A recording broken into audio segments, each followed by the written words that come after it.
Hello, Culture Matters podcast. Before I introduce our guest, our theme, here's a quote just for this episode. If you believe in something, you need to have the courage to fight for those ideas, not run away from them or try to silence them. Charlie Kirk. Our guest today has been on the show before. They're a friend of the Culture Matters podcast. If you haven't listened to episodes 75, 196, and 462, I implore you to listen to those episodes. I've had the pleasure of knowing our guests for over 10 years and grown together through the Culture Matters podcast and long before it. Today, we want to give a tribute to the holder of that quote. So, without further ado, I want to introduce our guest to have a conversation around our friend Charlie, the one and only Tom Bove. Thanks for coming on the Culture Matters podcast and having the inspiration to give me a call the other day that led to this pebble falling down the top of a mountain because it's becoming a boulder and we haven't even neared the bottom. Thanks for well, I don't know where to go from there. So it's like the pebble that is dropped from the top of a mountain becomes a boulder at the bottom. You said that to me earlier today when we spoke.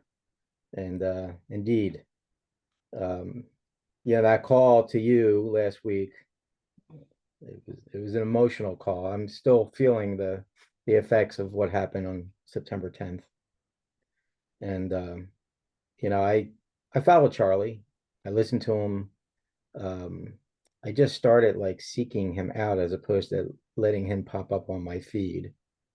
And now this, I mean, I felt, there's so many feelings behind all of that because I agree with a lot of what he says. And if people are watching this that knew me when I was younger, they might be scratching their heads why.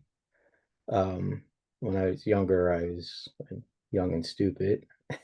I've made a lot of Join mistakes, the club. a lot of mistakes in my life, but now I'm 62 now, and I guess with that comes a certain amount of reflection and whatnot. So yes, I not only was he like charismatic and his depth of knowledge that he could recall at a moment's notice, just it boggled my mind because he had no idea who would come up to a microphone and what they would say, and he's able to recite chapter verse out of the Bible and then explain it. I mean he was a remarkable man, one like a one in a generation, and what he was able to build with the young people of this country was was amazing. You remember when People, you, or go ahead. I was just going to say, people join a movement for, for one of two things, I suppose. And he had both of those things. The first was, the what's behind the movement, the nuts and bolts of the movement, what they believe in. But there was also a culture that he built, and he had the culture and he had the actual movement. And people were like, when people looked at him, they're like, that's a guy I kind of would want to work with or want to work for. And he has been able to move so many people just by going to those college campuses because I think, and this is just a thought that popped into my mind, that those kids that are going to college, it was different when I went to college.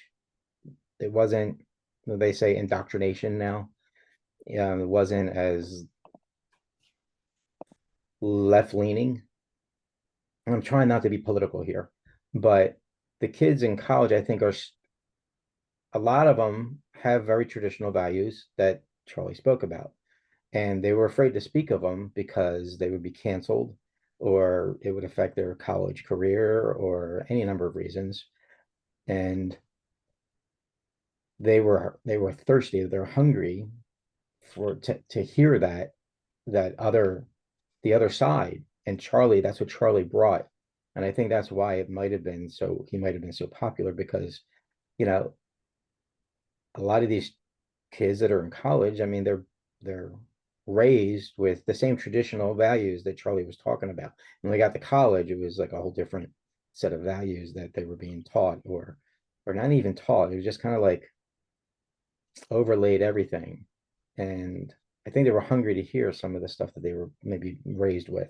And those who weren't raised for with it were like, wow, this is like something I might be able to get behind. And they weren't hearing any of that on campus. So that's just a hypothesis that I have just from Hmm. listening to, you know, everything since September 10th. And not only listen to one news outlet, I listen to many different news outlets so I can get like a balance. I'm going to have my values. Listening to a news outlet that doesn't share my values is going to change my values, but I'm interested in hearing what Hmm. all the different people are saying. Um, so Why do you think this one has been so hard? This one, as in Charlie's murder. that's a great question because there's been a number of political murders over the last several years, or even attempts. Most recently, though, there was in Minnesota, there was two lawmakers that were killed, Yeah. and then the Jewish couple that were killed coming out of a meeting. I think it might have been in New York. I can't remember where, but that was politically and religiously motivated. It's kind of hard right now to separate the religion and the politics. Kind of all goes together, um, which isn't a bad thing because I believe that our country was founded on Judeo-Christian values. Um, so, and then the attempts, not only President Trump but Scalise and Roberts, the Supreme Court Roberts. But anyway, what is causing this? And again, I didn't want to get very political on this, but I think words have weight, and words matter. And when you hear something about, I was just explaining this to my father and a number of other people.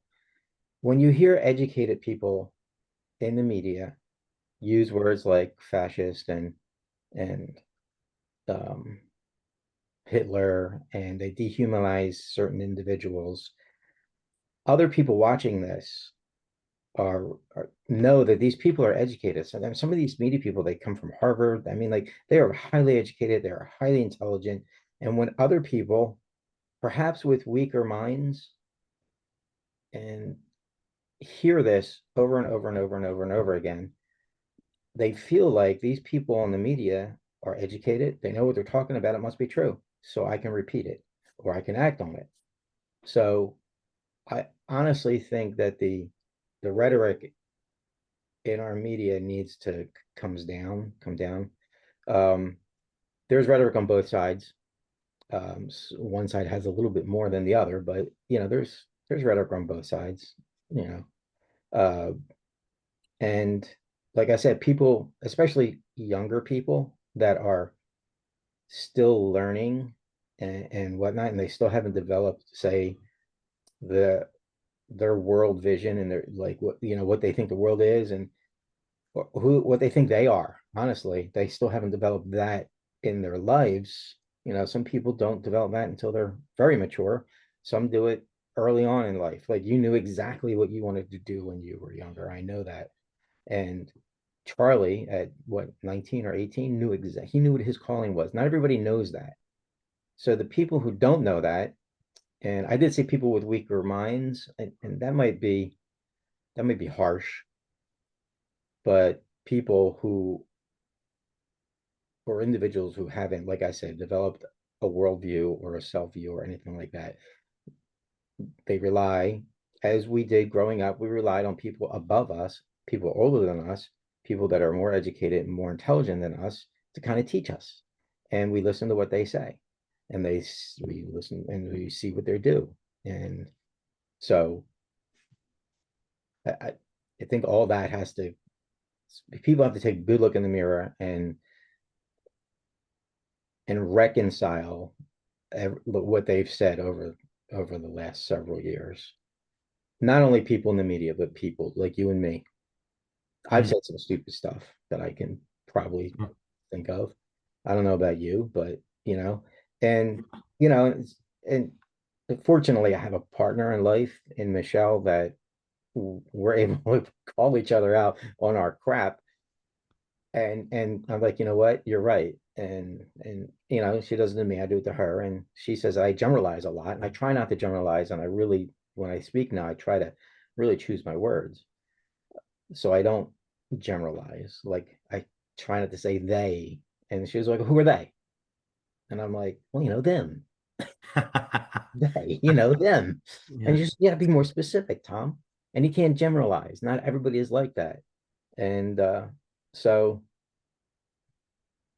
so everybody, not just people in the media and not just people in politics, but especially then, because they have it on repeat, you know, and I know they're trying to stir up their base, but they really gotta they people who are trying to stir up their base or their constituents or whatever, they really have to understand the weight that their words carry.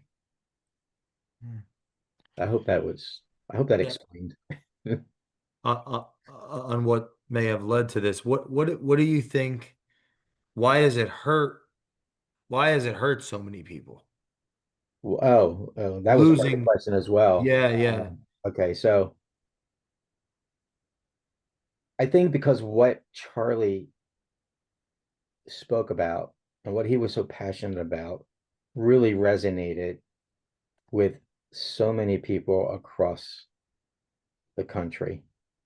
Those people who, perhaps myself, who don't, that hold back what their true thoughts are a lot of times, or they just like don't talk about certain things because they're they're just afraid of what could happen um, from speaking your truth. And Charlie spoke his truth no matter what. And he was courageous in his faith and in his truth. And I think, that's what hit me. And now that he's gone, it hit me even harder. I mean, that's what drove me towards him, because he spoke his truth and he lived in his truth. And now that he's gone, that's a huge void. And it was a voice for so many millions of people, um, that was important. And hopefully, those millions of people and myself will be inspired to stand in their truth and speak their truth and not be afraid to to do that. And you know, there'll be consequences, of course. There'll be people who disagree with you, but there was people that disagreed with him, and he was able to walk away from those conversations like friends or cordial. Like I just watched today. He was on Bill Maher's show. Yeah. I can't remember the name of, Random Club Room or something. I can't remember the name of Bill Maher's show, but Club Random or something. Club Random. Thank you. And it was such an interesting dialogue, and they were like diametrically opposed on many issues. Yeah, Bill did a document or a movie once, Religulous. Yeah, I want to see that. I haven't seen it, but I remember watching it as a kid and it concreting at the time my atheistic worldview. Interesting, right? Instead of Yeah. watching somebody like Charlie, I had Bill in his documentary. I remember being, Now I grew up um, Christian, Catholic. I was a I was a Boy Scout. Yes, I was a Boy Scout, but I was also an altar boy. oh, And all three yep. of us, me and my two brothers, we were all altar boys. It was just a thing that you did in my family. It was like a rite of passage. And I left. I left my faith for a long time because of just crap that I saw in that.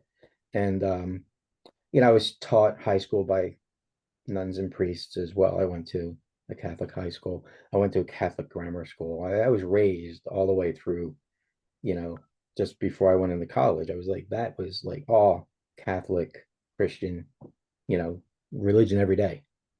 And I questioned a lot. And just in the last decade or so, maybe a little bit more than a decade, I've just kind of reconnected with my faith. Um, as it turns out, a very good friend of mine who I graduated with became a priest, and he happened to just be the priest in the parish that I lived in, which was like serendipitous. So Wow. it was nice that I had him to talk to about the things that I saw and why I strayed away from my faith. And he understood, and he didn't judge me or anything like that, which was great. And he slowly kind of brought me back into things. And Wow. actually, I'm having lunch with him this week. It's been a while since I saw him. And Wow. so why has this hurt? Back to the original question is because I think that Charlie spoke from so many people that didn't know how or were didn't have the courage to live in their truth like Charlie did. And I think and this is just a hypothesis on my end because I know how it affected me. I think that you will start to see many people throughout the country begin to have the courage to live and walk in their truth because of what happened. Mm. Are you still an atheist, by the way? I do not consider myself an atheist. I'm Uh, happy to hear that. no, I haven't considered myself an atheist. When we first met, I know you did. We had that conversation. I remember, wow, like a decade ago. Wow. Yeah, I hadn't put much thought into it. Has this But, changed your thought? Like, like I'm interviewing you now. Has this changed? How's well, this? it's yeah, it's a conversation. What did how has this affected you? Has you have you? I know it affected you just from our conversation on the phone the other day. Um, Deeply. yes, indeed. So, how has it affected you? Are you about to change anything in your life, or have you, explored some? Have you looked in the mirror, like I said, like everybody should? Absolutely. Good. I'm glad to hear that. I think Charlie,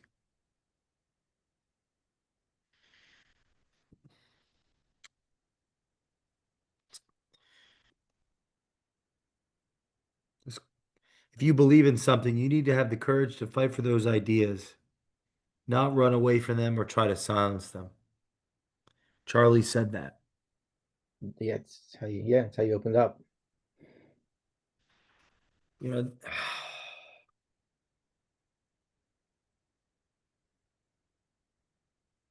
what inspired me the most was what looking. So I never followed Charlie Kirk. Like it's not, this isn't this tribute, the tributes, all of it coming out of left field, right field, whatever metaphor you want to use. I never followed him, not because I had anything against him or mostly because I'm often following dead people. Yeah, Socrates, Plato, Oh man, it's interesting. I just said mostly falling dead people, Nietzsche. and now that he's gone, it's like, yeah, these thinkers of old. N Nothing in particular ever stood out. Like, oh, I'm gonna. Why was I shaken so deeply? And I think it goes back to when I did watch him. Um, how do I say this way? There's something overwhelming about the idea of someone that had a pure intent being killed based on some type of differing view. Like the intention, uh, yes, trying to think of the other people in the world that may not have agreed with where he was coming from. He was the person that would be willing to go and sit with them and talk to them Hmm. and listen and have that disagreement. Personally, I have attempted to do that with this show from day one. That's been who I have been in my life, my whole life, operating from forgiveness. It's been one of the core tenets of Culture Matters from day one. It's why I've reached out to so many people of very antithetical views to the content that this, Charlie's platform is built based on. I've reached out to them to come on the show over the years to have conversations. Haven't had a lot of responses, but we're not giving up there. But I have people all walks on the show, different Yeah. philosophical and theological But this beliefs. is what prompted my call to you last week because I told you that in a lot of ways, you reminded me of Charlie. So I didn't have a relationship with him, right? We've never worked together. I don't have Me neither. Yeah. I haven't followed him, like, read his books. I think I did listen to one of them years ago, but when I what's deeply pained me, it was a couple so okay, let me first it was the personal element. I get a text from somebody I do really care about to me and Jenna, and I have no idea what it is. I open it up and it's him dying. And the person that's sending me that Video, message, I'm sorry. the actual video. Yeah. Oh wow.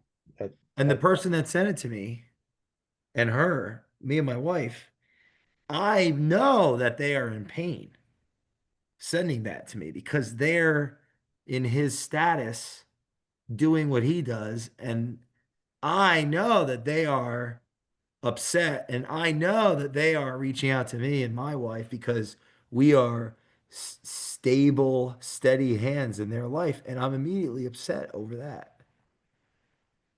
All right. So that's number one. Number two, then you watch it and there's a human element, like humanity, like, right.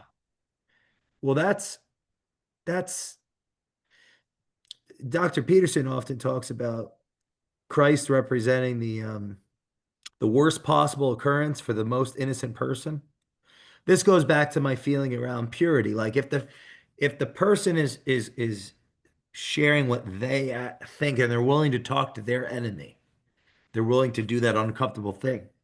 That's a very inspiring act to me to have the dialogue. So there's that. And then there was it was like that inspirational piece of wow, what a an act of courage and leadership to go. Someone said tweet with your feet, like to go to the campuses and have the Yeah. conversation. Yeah. We're in this culture today where people, and I've been saying for years, don't, if you're going to disagree in the comments, don't block people, don't delete comments. Like embrace the other side. Like there's I something think beautiful. the I've turned anonymity, enemies into friends so many times in my life. And the I felt anonymity. like this. Sorry, good.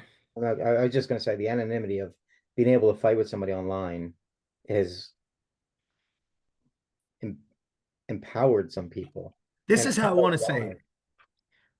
The Charlie, what I saw in him was that he, implicit in his being, was at least taking into account that the person at the other side that was in that venomous state, they had a humanity, and he was going to try to. And I believe he matured as he got older. I believe that he got better as he was getting better as he was aging. I believe that, the 31-year-old Charlie was different than the 19-year-old Charlie. Oh, And I could definitely. identify with that. And I believe, he was becoming more pure in a sense as he was aging. And so there's a combination of things. I think I was inspired by what you said earlier as well, right? There's just to die for what you believe. I mean, how it isn't more tragic than that. Regard, you know, Yeah, I it's worth a tribute to those core values. indeed. Even if he didn't believe in what he, even if he didn't agree with him, like, but he died in his truth and speaking his truth, doing it what he does, and Well, uh, actually, I want to speak to that. I'm less inspired than one speaking their view than one that's willing to engage in another that has a combative. yeah, So because anyone and that could lead to like the reductionist, or solipsistic, narcissistic, entitled culture where everybody just has their personal truth. If we all have our personal truth and that's all that matters, society just regresses where no one can talk to anyone about anything because it's just, this is my truth. He was sharing what he thought with others. Like he would go into the the the lion's den, the lie the yeah the, okay the den there and engage. and engage Me, without that's shutting beautiful. down. Yes, and I agree 100%. And if I didn't articulate that, the because that's exactly what I was thinking in my head. What you said, I probably didn't articulate it as well I as I. thought you did great. No, it was shorter than mine. So it was just, not only did he live and speak his truth, but he invited people who didn't agree with him to engage in debate. And we don't do that anymore as a country. We don't do that at all anymore. Um, and we need to get back to that. We need to be engaged in debate where you do not agree with the person you're talking to, but at the end of it, you shake hands and go have a drink, maybe, right? Shake hands and go have a dinner. And I've seen families like I've seen families that are just torn apart. Not and even before what happened to Charlie, just over the last several years, families that don't talk. And I know people got divorced over this stuff. I mean, it's crazy that, like, to think that you know what's going on in a political atmosphere or a religious, I can maybe understand, but political, causing divorces and family splits, and it's heartbreaking and sickening. And I do have one thing. I was watching Charlie today. If I can just go into something different here that kind of gave me a little bit of solace, for lack of a better word. I don't know who he was quoting, and I'm going to paraphrase right now. And this was his during his conversation with Bill Maher, but he says that, like a pebble thrown into a body of water creates trillions of ripples. And things that happen in life create trillions of ripples that we, as mere mortals, can't. understand or grasp or wrap our minds around. And he was talking about God. Only God can understand what the purpose of one act causing trillions of ripples, whether it be a child born with cancer or a child dying or any or good acts as well, but the premise of what he was saying is that everything happens for a reason, and only God has that reason in mind. So, and he said this prior to what happened, obviously, and perhaps in generations there might be something, or even sooner, something so magical come from what a tragedy this was.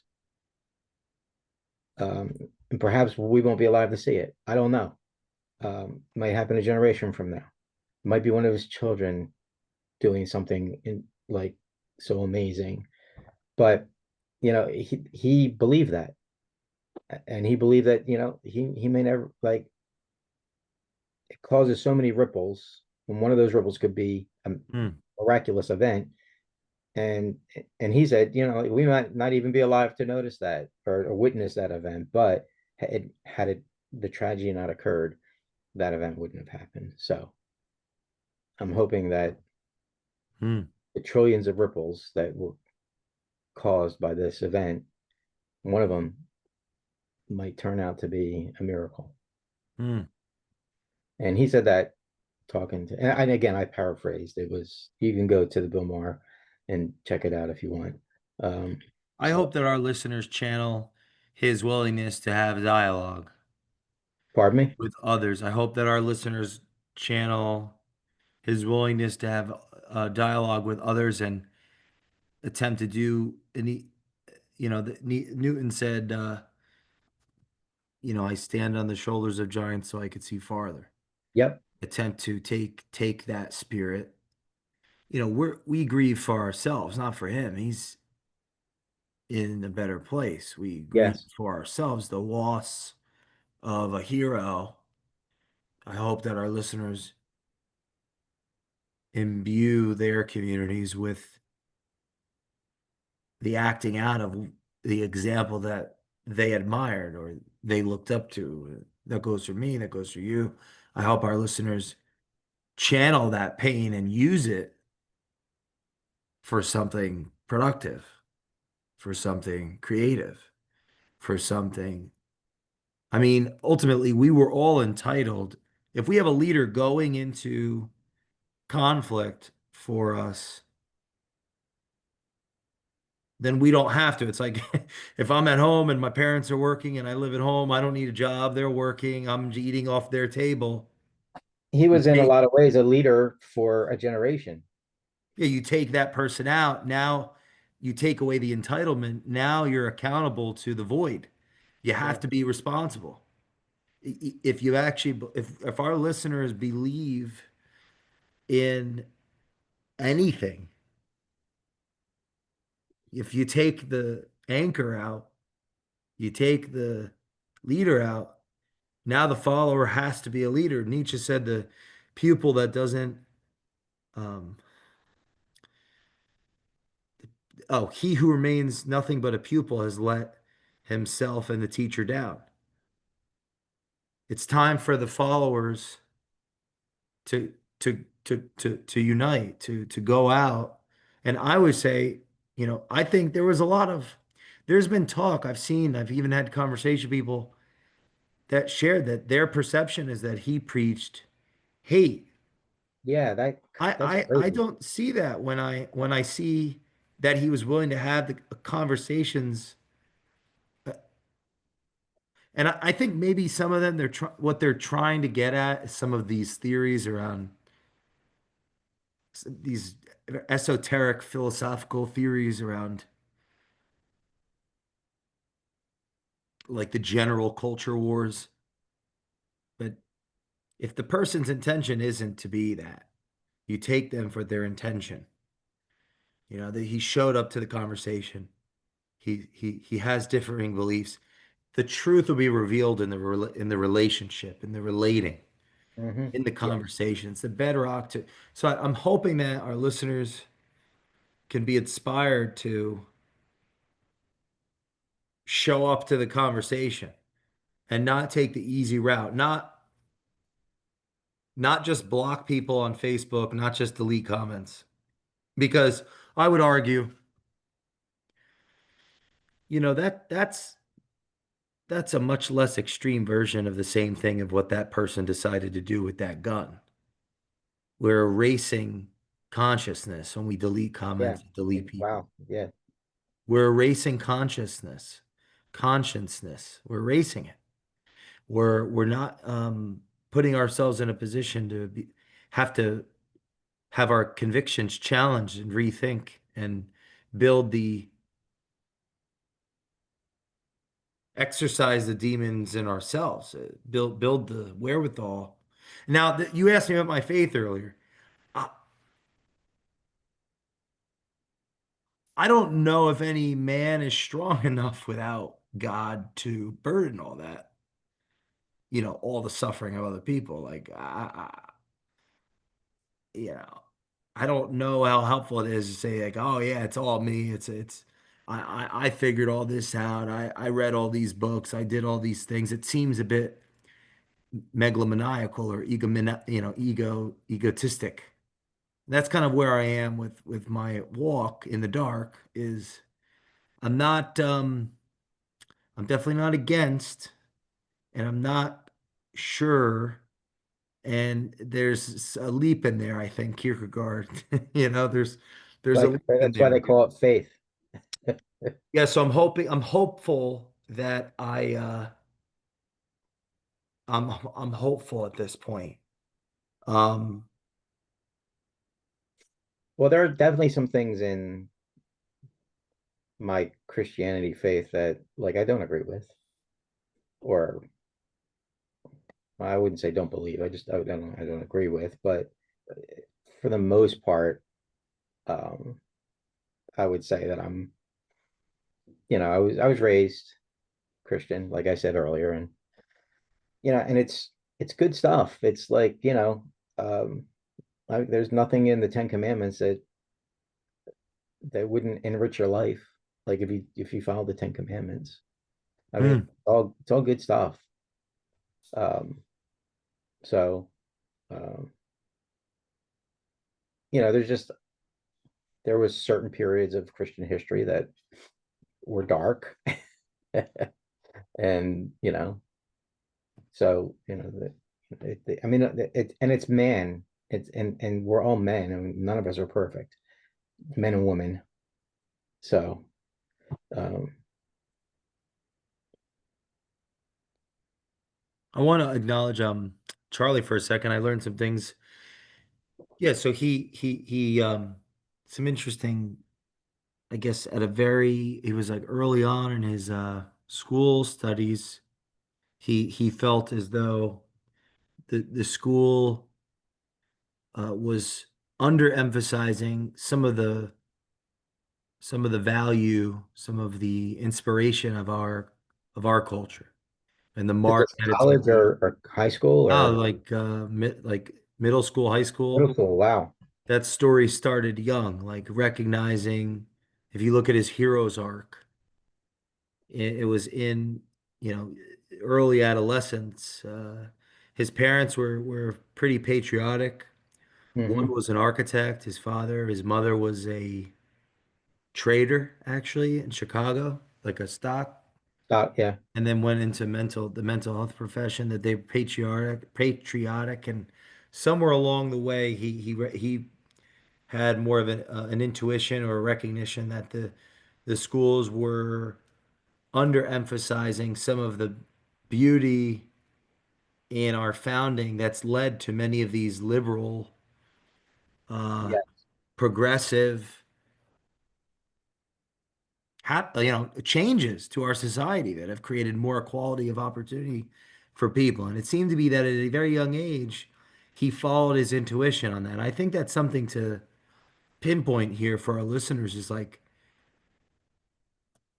What's the little voice in your head, in your head metaphorically? What's the little voice telling you? Is it Socrates' daemon or the conscience in Peterson's case? Like, what's the little voice saying that you need to say, that you need to learn, that you need to do?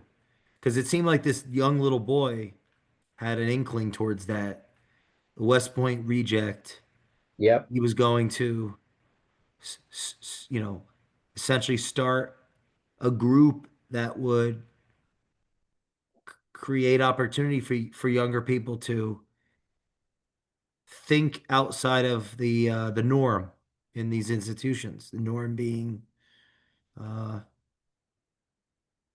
what the general ideological leanings of the academic institutions. Like there's one way to think. Yes. Yes. Yeah. So this Like young he was able to person, realize that and notice it. Like he went to college.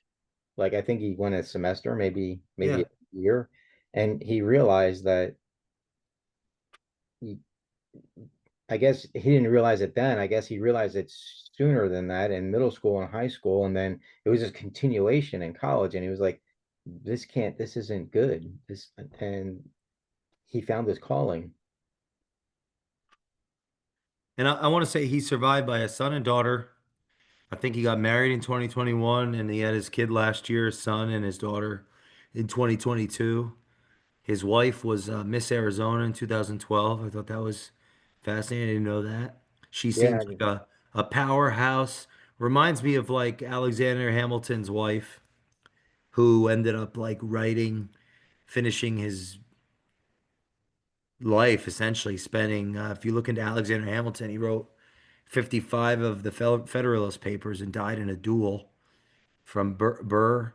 Alexander Hamilton, he was George Washington's right hand before yep. the winning, the victory. He helped develop the federal, the banking component to our early I'm familiar with the country. Federalist Papers. I haven't read them. I know just like I don't know. Like I say, I know enough to be dangerous, but not in this case. I don't know. I need to do homework on that. Well, Eliza, his wife, lived beyond him, and she lived to a very old age. And she is a big part of the reason people even know about Alexander Hamilton. And so maybe, when saw the wife that he's been survived by kind of take on, She's she strong. dressed, yeah, maybe there's something She's there. strong in her faith as well, and I think that is helping. One thing I'd like to leave us with, that this led to a lot of research. Um, some core philosophical foundations of the West. The dignity of the individual, rooted in the belief that humans are created in the image of God. Genesis 1:27. This underpins the American idea of inalienable rights, life, liberty, the pursuit of happiness, expressed in the Declaration of Independence. Every person has worth regardless of class or station. Moral accountability, translated into the U.S. emphasis on the rule of law, justice systems, and moral framework for liberty. The work ethic and stewardship, the Protestant work ethic, discipline, productivity, stewardship of resources. Founders tied civic virtue and industriousness to the survival of the republic. Justice, mercy, and compassion is number four. Jesus emphasized mercy, forgiveness, and the love of the neighbor. Matthew 22:39. We were elucidating on this earlier, where, this obscure young man is going to these institutions and willing to have conversation with people that are calling him names and doing all sorts of things that I think most people wouldn't put themselves in those positions. That's what I admire so much about Charlie, is Yeah, that, when I said that he was courageous in his faith and his truth, that's what I meant. That, he was courageous enough to go in to a den of lions, so to speak, with and talk to people who were completely opposed to his viewpoints and his religion and his morals and the and I whole. think the only way to do that is to see their humanity. I think so as well. And from what I saw, and the videotapes and of him debating, he never lost the humanity. He never took anybody's humanity away from them. He didn't he didn't degrade them. At points, he would say, "Okay, let's agree to disagree on that." And but he would like it was always uplifting to a point, I suppose. And I'd like for this not to be almost come across like Charlie apologists. Like any Oh no, no. 30-year-old guy, is an imperfect person.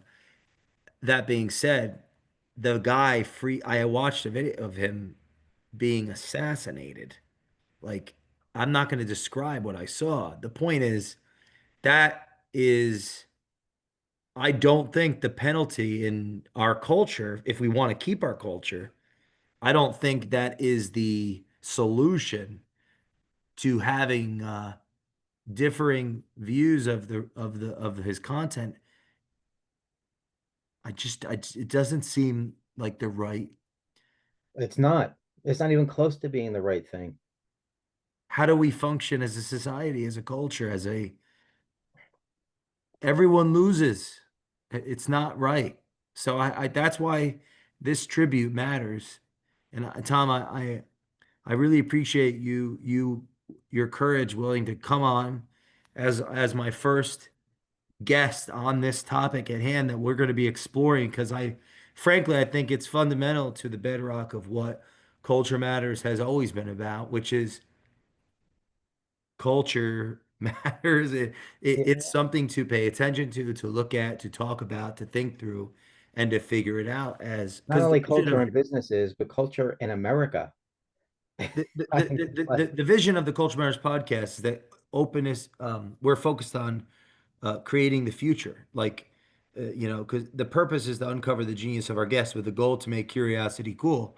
Because our vision is that human culture is open, curious, and focused on creating the future. That I had that written down since before I started the show. I don't say it every single episode, but the vision has always been beyond I've just used this study of culture to help our clients, our business clients, so we could fund the project. It wasn't, that was the idea, is to be able to fund the project. Like, what are our core values and what do we stand for? And all of that goes that's why this is also so. This is an example of somebody that was trying to grasp culture, that grasp culture. What is the culture that it makes up this melting pot, and what is it going to look like in the future? He may have had a different approach with different axioms, right? The Christian fundamental or nationalism, and like how he the it was a different and a different methodology, going to the schools. We're going to businesses. We're interviewing people of all walks of life. But to see him get killed for that work, it's a tragedy, travesty. I also want to share that number 5 was the sanctity of family and community. This is underpinning our culture. yep. Family seen as the foundational unit of society. For example, in the Ten Commandments, um, marriage, family provided the cultural framework for the community order. Number 6, truth, integrity, and covenant. Biblical laws stress honesty. You shall not bear false witness. America's founding documents function like covenants, binding agreements rooted in truth, consent, and trust. Number 7 is freedom of conscience and worship. This birth religious liberty as a core American right, not imposed faith, but freedom to believe and practice. Think about that. The ability to believe and practice one's personal faith. That's granting a level of agency that other cultures wouldn't have as an opportunity. I think we're the only one that grants that. The freedom If of religion, basically. if everyone has to believe only one thing in public, that's a way to control people's minds. Like we have this gift of individuality. Um, Americans saw liberty as a gift of God, not government. And the last one is grounded in ideas. So equality before God and law. Grounded ideas of equal justice under the law, influencing abolitionist movements, civil rights, and the concept that no one is above the law. So hopefully this is inspiring to some people. And I guess, Tom, what's the final word? How do we honor Charlie and channel some of the lessons from his short life into into ours? Well, for me, I will honor him by living in my truth, speaking my truth, but and engaging in debate and not dehumanizing the person that I'm debating. Really come to it with an open mind, but um, be true to me and my faith. Uh, I will be more willing to speak that truth going forward. Not preach it, but speak it, discuss it, engage in debate, and walk away from that. Whether it's a friend or a stranger, or if a friends, we're still friends. The stranger walks away thinking, "Wow, that was a really good interaction of conversation. Got me thinking," and perhaps they would get me thinking. Hmm. Okay, so and like to honor my Michelle, who calls me out on my crap a lot, in a good way. It's a good thing, Yeah. the way I say things. Words definitely have weight, and um, choose my words Hmm. not carefully, but honestly. Hmm. That's how I will, and hopefully that will spread, to other people and to other people, people watching this and or listening to this. Um, Hopefully, this might inspire them to speak more, speak their truth more with passion. Um, I get the sense only because it's happened to me that I have not fully spoken my truth at times for fear of cancellation or whatever you want to call it. I am a businessman, and I have to protect that as well. So it's a fine line to be able to um, engage in those conversations and be strong enough to um, I don't want to use the word consequence, but engage in those debates and be strong enough to live past it, live metaphorically past it. Hmm. Does that make sense? Because I've always like I mean, you follow me on social media. I am not outspoken about anything. I don't I do very little posting, and I do very little commenting, and I don't even know why I have social media at this point, except for Instagram so I can look at cooking shows and, and cars and woodworking. So uh, I haven't gotten involved, and perhaps I should. I have a final quote for this episode. Please share this with someone that that is having a hard time in these times we live in. And we will see you next time on the Culture Matters podcast. Quote, we have to tell our babies to stop crying. Charlie Kirk.